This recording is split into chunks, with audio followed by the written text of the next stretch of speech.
No vídeo de hoje a gente vai falar como é que os dragões, além de serem seres magníficos, imponentes, muitos deles até mesmo guardam tesouros, outros são vilões e outros até mesmo ajudam os mocinhos. Só que existe um lugar onde o dragão ele é muito mais assustador do que qualquer criatura criada por Hollywood. Sabe que lugar é esse? Tá aqui, ó.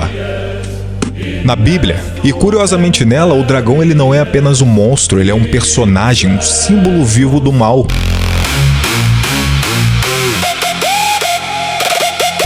A gente vê que a gente tem dragão no Shrek, Como Treinar Seu Dragão, até mesmo o Rei dos Nazgûl, ele tem aquele dragão super assustador. No filme Eragon, Beowulf, Game of Thrones, e quem não lembra do tão emblemático Tiamat lá na Caverna do Dragão? Só que o dragão que a gente vai falar hoje, ele tá no último livro da Bíblia. Lá no livro de Apocalipse é falado sobre um enorme dragão vermelho, só que esse dragão, ele não ameaça apenas cidades e castelos, mas sim toda a humanidade. É interessante que o texto, ele já revela sua identidade direto, já fala já que ele é a antiga serpente, o diabo, Satanás, aquele que enganou o mundo inteiro. Mas Felipe, se o dragão ele é a antiga serpente, quer dizer que ele é aquela serpente lá no Jardim do Éden? Sim, exatamente isso. Por isso que fala antiga serpente, porque ele vem já lá de trás. Pelo que a gente vê na Bíblia, esse camarada ele já vem aprontando há muito tempo, desde lá do início da humanidade. Pessoal, por que eu tô trazendo essa história aqui pra vocês? Porque nesse contexto, o dragão ele não é apenas uma criatura mitológica, mas sim o maior inimigo de toda a humanidade, até mesmo de Deus. Tanto que um dos seus nomes é Satanás, e Satanás significa adversário. E é interessante que a gente vê que enquanto Hollywood mostra cavaleiros com espada enfrentando dragões,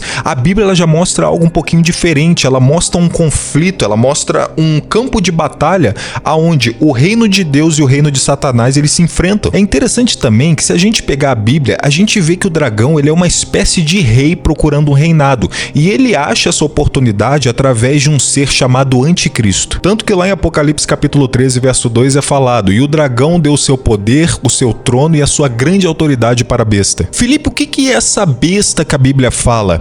A Bíblia, ela fala de duas bestas. Ela fala de uma besta que é a primeira, ela emerge do mar, e ela também fala de uma segunda besta que ela emerge da terra. E só pra gente entender, a Bíblia ela usa a figura de linguagem besta porque ela tem uma linguagem arcaica, então não existia naquela época, por exemplo, a expressão monstro. Então por isso que aqui é usada a palavra besta. Mas se a Bíblia ela tivesse sido escrita em tempos mais modernos, com certeza a palavra seria monstro. Pessoal, a história é sinistra. Nenhuma história contada por Hollywood bate o que tá aqui, ó. Gente, o Apocalipse ele é um filme de terror puro, e eu não entendo por que o padre fala sobre coisas como essa toda vez. Se um de vós tiver um amigo e for procurá-lo à meia-noite e lhe disser: amigo, empresta-me 3 pães, porque um amigo chegou de viagem e nada tenho para oferecer.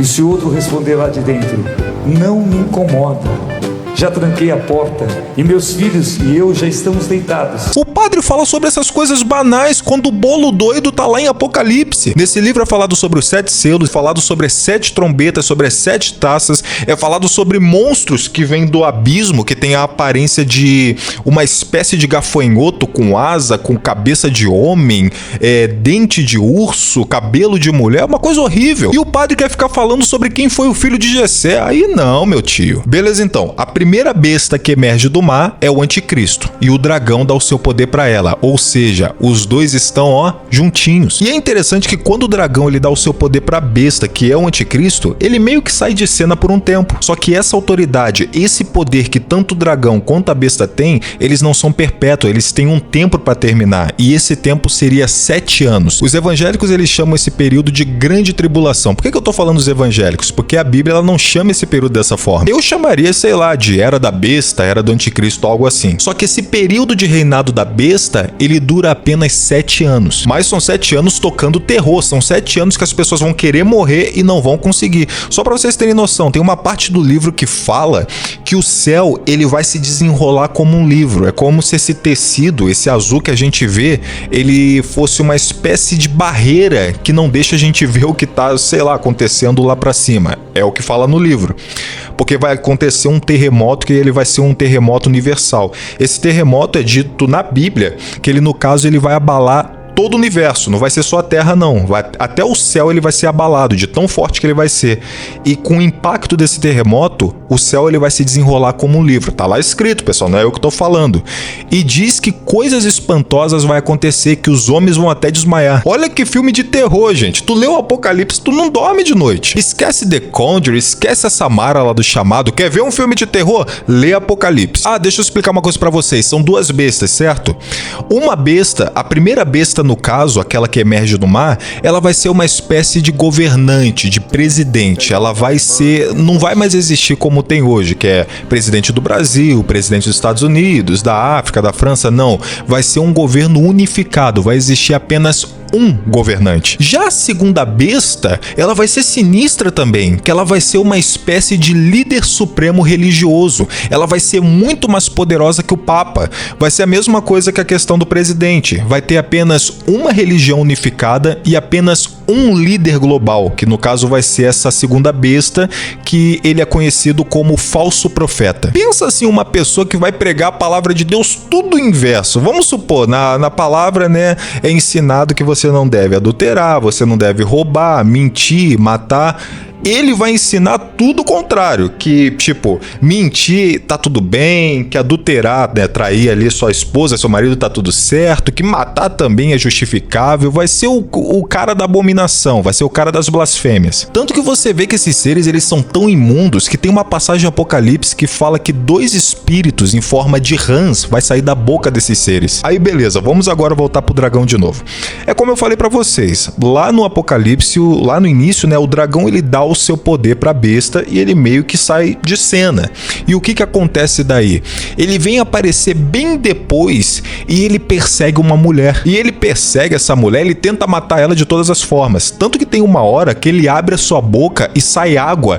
E essa água ela sai como um rio que vai para tentar destruir a mulher. E é interessante, né? Porque a gente vê que geralmente o dragão da mitologia ele cospe fogo e não água. Tem também uma questão muito interessante que é mencionado que essa mulher tá grávida e ela tá prestes a dar à luz. E é interessante que esse bebê que ela tá esperando, ele vai ser a última criança a nascer na Terra, ou seja, depois dele não vai mais nascer mais nenhuma outra criança. E é dito que ele vai ser um homem forte, com alta autoridade, que vai reger o mundo com cedro de ferro. E é por isso que eu acredito que o dragão ele quer matar a mulher, porque eu vejo que ele enxerga ali uma espécie de ameaça. Só que a mulher ela consegue fugir indo pro deserto com a ajuda de Deus. Deus dá pra ela asas como de águias.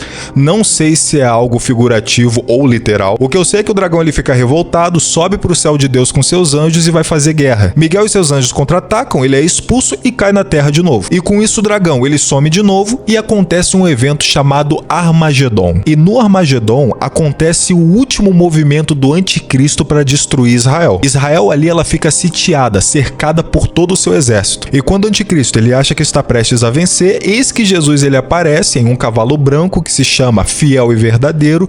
Na sua perna está escrito Rei dos Reis, Senhor dos Senhores, salpicado de sangue, e da sua boca sai uma espécie de espada. Em outras traduções diz que é um sopro. Sai um sopro da boca do próprio Jesus que ele destrói todo o exército da besta. Mas a besta e o falso profeta, eles são capturados vivos e eles são jogados em um lugar chamado pela Bíblia, descrito como Lago de Fogo. Sinistro, não é? E depois da derrota da primeira e da segunda besta, o dragão ele é preso. E daí é falado, e vinha um anjo que tinha uma grande cadeia nas mãos, que prendeu o diabo, a antiga serpente, o dragão, aquele que enganava todas as nações. E é dito que esse anjo, ele prende o dragão por 1000 anos, e esse período na Bíblia ele é conhecido como milênio. E o que acontece daí? Passam os 1000 anos desde que o dragão ele foi preso, ele é solto de novo, só que a Bíblia diz que ele tem que ficar solto só por um pouco de tempo. Não, e olha só o que acontece agora. O dragão, ele consegue sair pela terra e ele consegue convencer milhares de pessoas a seguir ele e fazer guerra contra Deus de novo. Pessoal, eu não sei que poder é esse de persuasão que o diabo tem. Primeiro o cara consegue convencer a terça parte dos anjos a se voltar contra Deus. Depois ele consegue convencer a Eva a comer o fruto. E agora ele consegue convencer milhares de pessoas a seguirem ele de novo. Caramba, que lábia, hein? Aí tá, eles vão de novo, fazem guerra contra o povo de Deus mais uma vez, só que dessa vez, Deus ele abre o céu e sai um fogo que consome a todos eles, vaporiza todos eles, menos o dragão. Esse Deus ele pega e lança também no lago de fogo, junto com a primeira e segunda besta, ou seja, com o anticristo e com o falso profeta. Esse seria o fim definitivo do diabo. O que vocês acharam da história, pessoal, que é contado lá em Apocalipse? Claro que eu fiz um resumão, né? Porque tem muito mais coisa, gente. O negócio é muito mais perturbador do que isso. Espero que vocês tenham gostado do vídeo de hoje. Muito obrigado pela sua atenção. Não se esqueça, temos vídeo toda semana. Deixa o seu comentário também, o que você achou. É muito bacana. Eu amo ver o comentário de vocês, tá bom? Pessoal, então é isso aí. Vamos ficando por aqui com mais um Clube da Análise. Muito obrigado mais uma vez e até a próxima.